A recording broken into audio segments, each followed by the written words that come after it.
Jadi ada yang menafsirkan bahwa ibu pertiwi yang baru tumbuh, yang sudah hamil dan siap melahirkan anak-anaknya, pada akhirnya harus berdarah-darah dan anak pertiwi itu mati karena adanya korupsi yang dilakukan oleh orang tuanya, oleh bapak. Sebuah tafsir.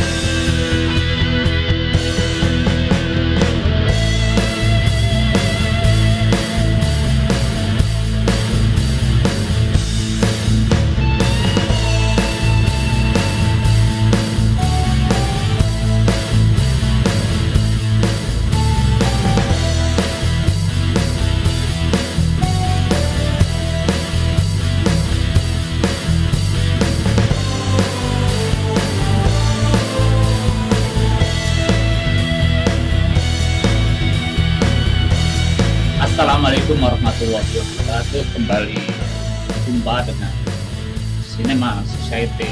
Bagi hal kita bicarakan di sini dari film, pers, politik, hukum, budaya, dan sebagainya sebagai suara dari Cinematek Pusat Perfilman dan Smart Cinema Society.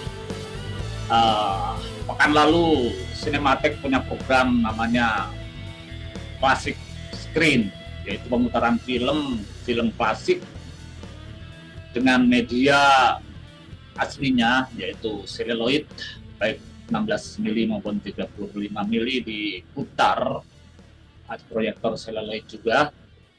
Dimaksudkan selain untuk apresiasi sesungguhnya adalah untuk juga bagian dari proses perawatan. Jadi merawat film itu selain disimpan di ruangan dengan suhu udara maksimal 12 derajat Celcius dengan tingkat kelembapan jangan lebih dari 45%, juga film-film itu perlu suatu ketika untuk ditengok, diputar atau diperiksa dan seterusnya supaya tidak lengket ya, supaya tidak kemudian mengering atau jamuran dan sebagainya. Nah, ini sekaligus dalam menengok film, materi film itu oleh Cinematek sekaligus bisa disaksikan secara gratis oleh yang berminat sebagai bagian dari apresiasi film-film klasik.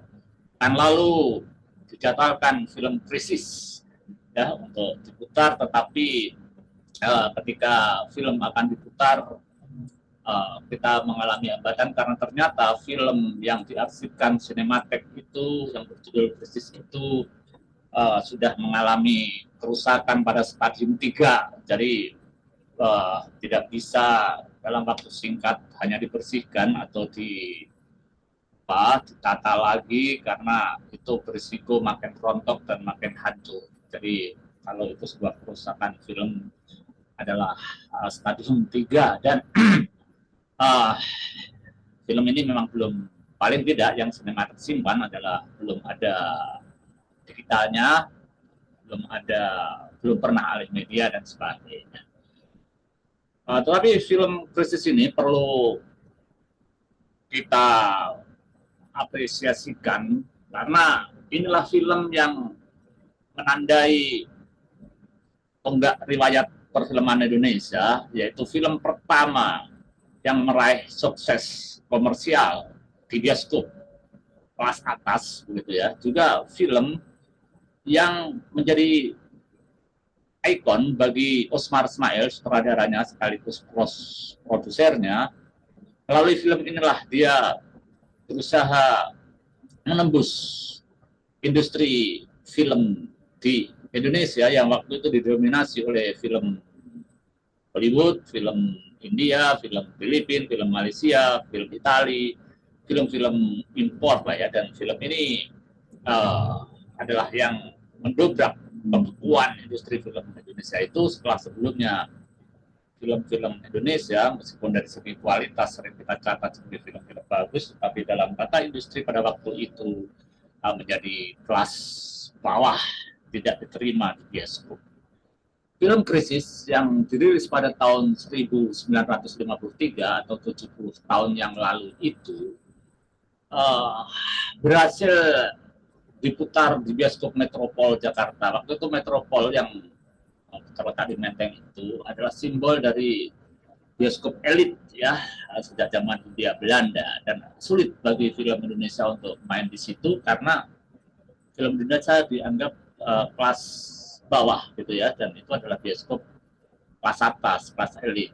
Bahkan pada waktu itu sesungguhnya di politik Hindia Belanda dan sesudahnya juga memperlakukan bahwa kelas penonton pun terdiri dari tiga golongan gitu ya. Satu peranakan Eropa Amerika itu kelas satu, kedua adalah orang-orang timur jauh atau kelompok peranakan timur seperti Cina, Arab, India dan sebagainya itu, dan yang ketiga baru pribumi. Biasanya pribumi kalau nonton film berada di balik layarnya itu ketika masih di layar tancap, tapi ketika sudah di bioskop menjadi kelas-kelas ya, mungkin kelas paling depan. Kalau yang kelas satu tuh balkon itu di Metropol. Nah, uh, film Krisis yang dirilis pada tahun 1953 itu bertahan beberapa minggu di bioskop Metropol ya, Jakarta Pusat itu. Nah, bisa tembus di situ antara lain karena kelonggaran yang diberikan oleh direkturnya melalui anaknya, salah satu anaknya yang membantu Osman Ismail untuk bagaimana film Krisis ini bisa tembus di bioskop itu ya.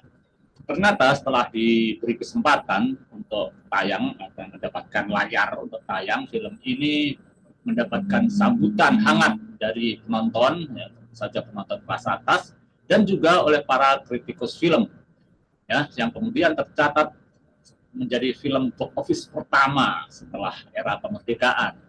Jadi Krisis tercatat menjadi film box office atau terlaris setelah terjadi pada Terang Bulan, film Terang Bulan pada tahun 1937.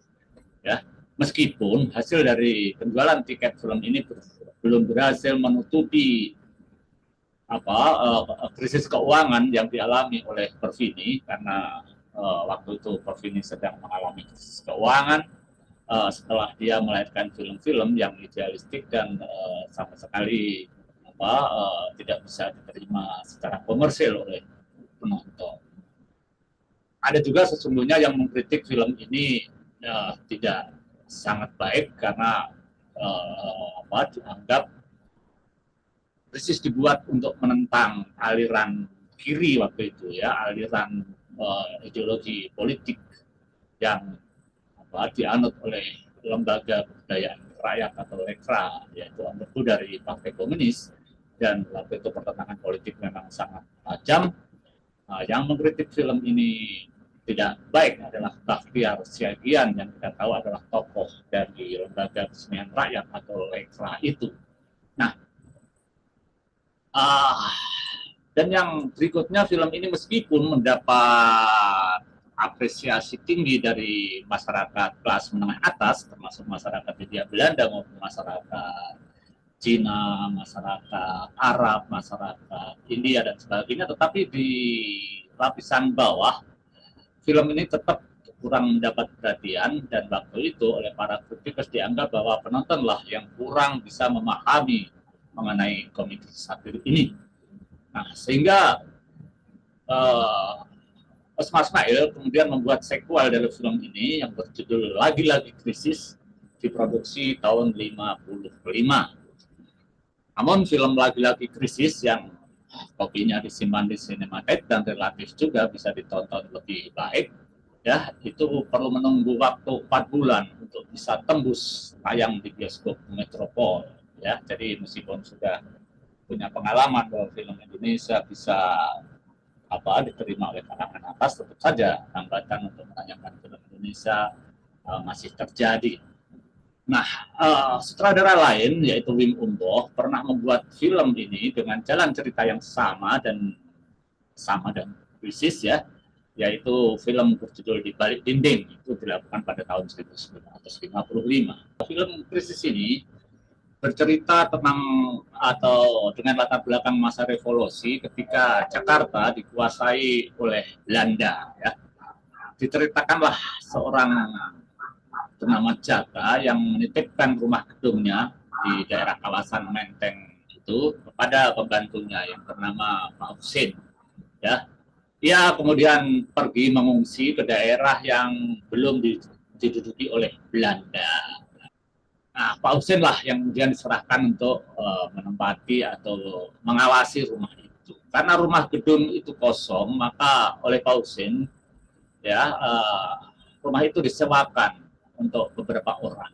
Nah, yang muncul di situ adalah seorang peragawati ya, bernama Ros yang digambarkan selebritas, angkuh, dan gaya lah ya, sosialita dan sebagainya, mencerminkan satu semacam karakter gaya hidup masa kini ya yang flexing itu. Ya. Kemudian ada seorang pengusaha bangkrut ya bernama Surya yang menggambarkan layaknya pengusaha zaman sekarang ya, atau mungkin itu bisa menjadi metafora dari oligarki gitu. Lalu ada seorang mahasiswa di situ bernama Ridwan ya, yang digambarkan juga ya seperti layaknya mahasiswa bicara banyak tentang idealisme tapi kadang-kadang tidak berbuat sesuatu melihat berbagai krisis atau ketimpangan yang ada. Di dalam film ini cerita tidak lepas dari kisah cinta di mana Ros selalu dipikat oleh Surya sang pengusaha itu sesekali sambil membuli Ridwan yang mahasiswa. Cerita berlanjut ketika Belanda pergi meninggalkan Indonesia, Jaka pun pulang ke rumah bersama istrinya yang bernama Maryam. Ya. Tetapi sampai di rumahnya yang di Menteng itu, yang waktu itu ditinggalkan dan dititipkan kepada pembantunya, ternyata ia harus menghadapi masalah karena ternyata di rumah itu sudah banyak orang bertempat tinggal ya dengan karakternya yang macam-macam tadi. Keadaan semakin runyam atau bertambah sulit ketika muncul lagi sepupu Maryam namanya Danu dalam film itu ikut tinggal di rumah tersebut bersama dengan istrinya bernama Rapih yang sedang hamil tua. Danu ternyata adalah seorang koruptor yang sedang buron. Ya. Jadi film ini sudah bicara korupsi pada tahun 53 itu.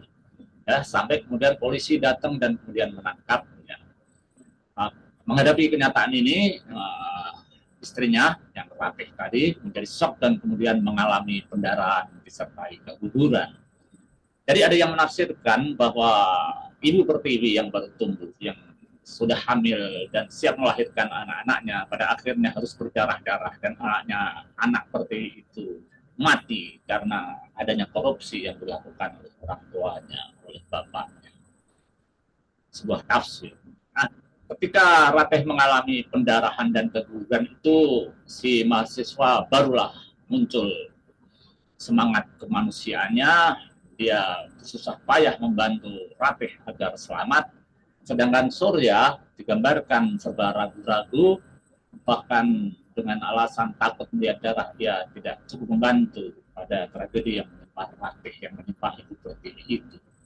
Nah, hal ini yang kemudian juga membuat Ros yang semula bercinta dengan Surya akhirnya lebih memilih pilihannya untuk jatuh cinta kepada Ridwan. Itu cerita dari film Krisis karya Osman Ismail yang diproduksi oleh Profi. Pemain-pemain dalam film ini, Joko diperankan oleh Raden Soekarno, Husin diperankan oleh Ujang, Maryam diperankan oleh Tina Melinda, Danu diperankan oleh Eva Fechan, Ratih diperankan oleh Rida Umami, ya, Ridwan diperankan oleh Fidi Murwat, Ros diperankan oleh Nora Ningsih yang kita tahu yang kemudian menjadi ikon dari artis sensual ya. Kemudian ada Surya yang diperankan oleh Ismail Saleh. Itulah film Krisis yang sayangnya adalah film itu sekarang materinya, kopi seluloidnya itu berada dalam kerusakan stadium 3 dan dia yang disimpan di sinematek adalah kopi negatif seluloid, dan kalau kopi negatif itu dia terpisah ya, suara dengan gambar itu terpisah, sehingga kalau film itu terdiri dari 5 reel misalnya, maka dia menjadi 10 reel. 5 itu adalah untuk yang memuat gambar, 5 lainnya adalah yang memuat audio.